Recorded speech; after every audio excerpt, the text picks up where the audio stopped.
Play with Jordan Poole, if you watch right here, really doesn't matter. I think right now both teams are trying to win the media, and I think if you're the Memphis. Well, there it is from Jared Greenberg. If you take a close look at Ja Morant leaving the arena with a visible limp, did not take any questions from the media. So let's welcome in Jared Greenberg, who put this investigative tweet out last night. And also Smitty is on set now. Ja Morant, again, limping after Game 3, that recent recipient of the Most Improved Player Award. Also, like you said, Jared, did not speak to the media following that loss. So what do we know about the extent of Ja's injury as of now?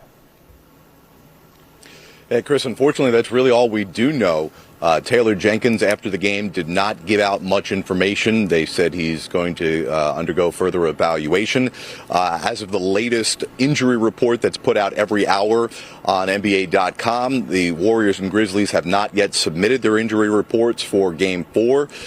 So we will wait. The Grizzlies will have a media availability later on today in about 3 or 4 hours from now. So we hope to learn more at that point.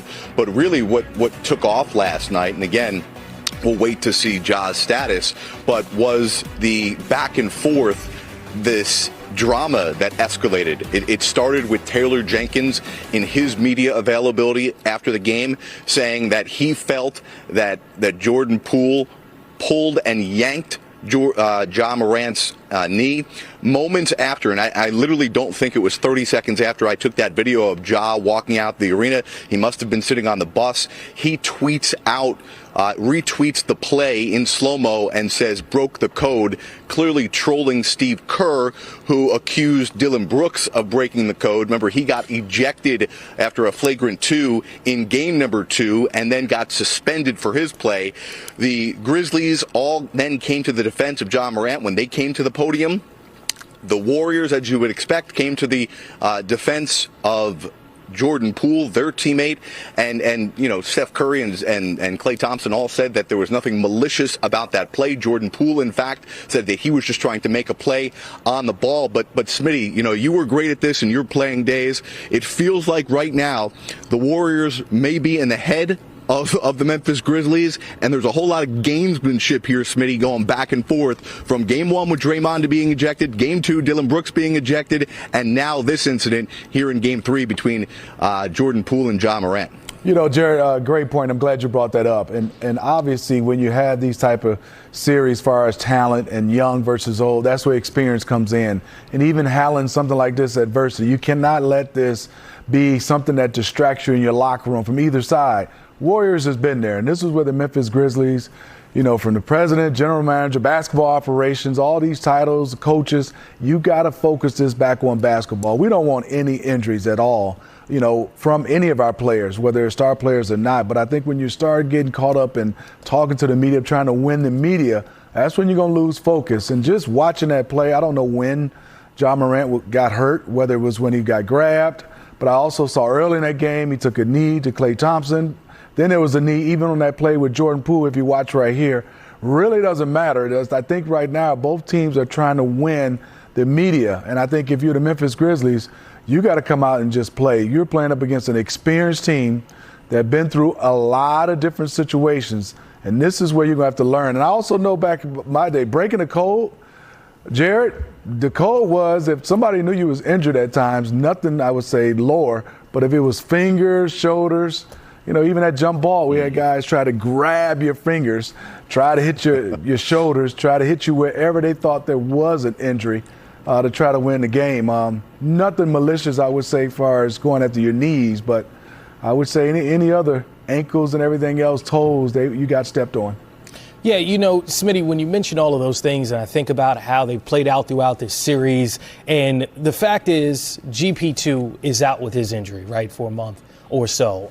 They would have to get to the finals for him to come back. And you think about Dillon Brooks missing time, being suspended. Jared, it seems as if a situation that's escalating, is there any point that the league would step in and maybe try to handle this before it does escalate too far between these two teams? Yeah, I'm not really sure how much the league could do at this point. I would imagine that the officiating would be pretty tight, and we for Game 4 tomorrow night. But Taylor Jenkins said that he would get together with his general manager, and they would consider submitting the play to the league. But keep in mind, this is a very common practice. Teams submit plays almost after every single game to the league office. And I'm sure the league, being that this is a high-profile playoff game, will take a look at it anyway. But like Smitty said, this particular play, it's very different in slow-mo than it is in real time. And you have to keep in mind how fast it happened and the fact that there was contact, incidental contact, with Jordan Poole's knee and Ja Morant's knee just a hair of a second before Jordan Poole made any contact with his hand and the knee. So, I let me say this too, just for some perspective, if people are going to get on this conspiracy theory wagon. In the NBA playoffs, for the first 4 games of every series, the officials are predetermined before every series. So whoever is on the officiating crew, when that is announced at 9 a.m. Eastern tomorrow morning, that was determined before this series started. Now, for games 5, 6, and potentially 7, that's when the officials are determined as we go based on who has and who has not refereed this series. But I would imagine there will be a tight leash tomorrow night, just in terms of the intensity that has been displayed on this court over the first 3 games of the series. Yeah, and like you said, we haven't heard from Ja Morant. There was also that clip of Ja Morant and Klay Thompson knocking knees during the game as well. Well, over this Splash Brothers run, turnovers have been their Achilles heel, what do you want to say, almost a decade now, right? They only had 3 in the second half of Game 3 as opposed to the 14 they had in the first half. How did the Warriors limit those mistakes in the second half of Game 3?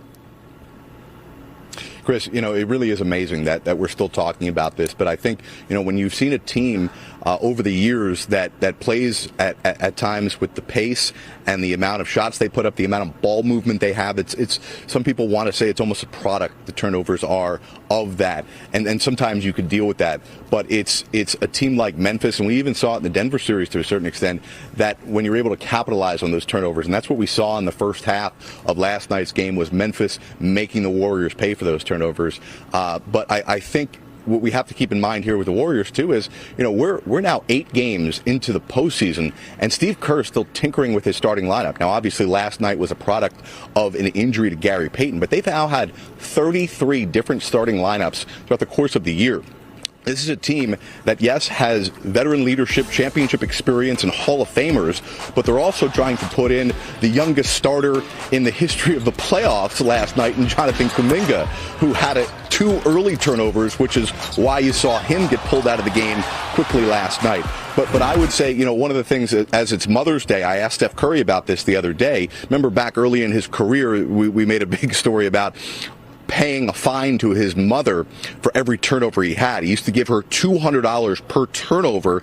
He said that's long gone. That check doesn't cash anymore. But he said now, worse than having to pay the fine, since he doesn't have to do that, is after the game checking his phone and being embarrassed by the text messages he gets from his mom for committing those careless turnovers. So I would imagine it's something that they're going to, certainly today in practice, try and talk about and clean up. But I would imagine those double-digit first-half turnovers is going to be a big theme this afternoon. Yeah, the pride of Southern Virginia. She was a Radford graduate and also a Virginia Tech graduate. So on Mother's Day, some trivia for Steph Curry's mom. Jared Greenberg, we appreciate you chiming in, covering those Golden State Warriors and Memphis Grizzlies. And look at these numbers, Smitty. Are you kidding me? The Golden State Warriors, first team ever, second team ever to shoot 60, 50, 90 in a playoff game. 76ers in 2001 when Allen Iverson dropped 52. Only other team ever to do that in a game. How did they get that done? I mean, you can say, okay, it's the Splash Brothers, Jordan Poole, Andrew Wiggins, Jonathan Kuminga, all these guys. But really, the execution had to be the key to that, right? Yeah, it is. And I think that's why they have so many turnovers at times, because they are so much movement, ball movement, player movement. But it's all those ingredients. First, it's the Splash Brothers, their ability to shoot the basketball, and also they have quick releases, and they also move without the basketball. Let's look here right now. Let's also see they have 4 guys above the three-point line offensively. No communication by the Memphis Grizzlies. As you can see, Wiggins gets an easy dunk. Next one right here is, look at the ball moving and people moving. Draymond downhill. Jaren Jackson comes over and easy dunk again for Kuminga. Next, Steph Curry, freeze it, pass it. Don't stand. Get out there and replace pump fake, best move in basketball because you have to go for it because of Steph Curry. Another, Jordan Poole, the old Utah action. Set a screen, don't just lay on the screen. Well, next time I'm going to slip it. Because of the three-point shooting, Morant couldn't get over there easily because that's a long run. And then just watch Klay. This is vintage Klay Thompson. Comes off screen, doesn't have a shot, use the pump fake. Keep moving, Klay, keep moving. The Memphis Grizzlies fell asleep, and that's how you shoot those percentages. Was still impressive, whether there's nobody in the gym or not. They're not getting a lot of dunks. They don't have Shaquille O'Neal on their team where they're throwing in the paint. They're getting easy dunks, and they're not having a Shaquille O'Neal where they're getting double team. He's getting double and getting those guys easy shots. It is ball movement. It is backdoors. It's dribble handoffs. And they're going to have some turnovers because Draymond likes to throw to a spot before his shooters get there. Count it up, 142 points on 64% shooting. Smitty, I see your face when you hear those numbers in a playoff game, in a tightly contested game in the sense of two teams that really want it to be able to put 142 points up and win by 30. Incredible. Been there, done that. That's the Golden State Warriors. And then you have the experience. And then I think just their camaraderie, their team, and also what they practice. They keep you moving. Most teams, most guys playing defense right now, you guard the first action. You feel like a defender right now and you're watching the NBA, you're done. With the Golden State Warriors, if you don't have communication, if you don't have guys that can think on the fly no matter what your defense is, because they're going to mess up your defensive philosophy because you can't talk about switching. You can't talk about a guy moving without the basketball. You have to stay connected, I would say, as a team and also verbally to be able to guard the Golden State Warriors.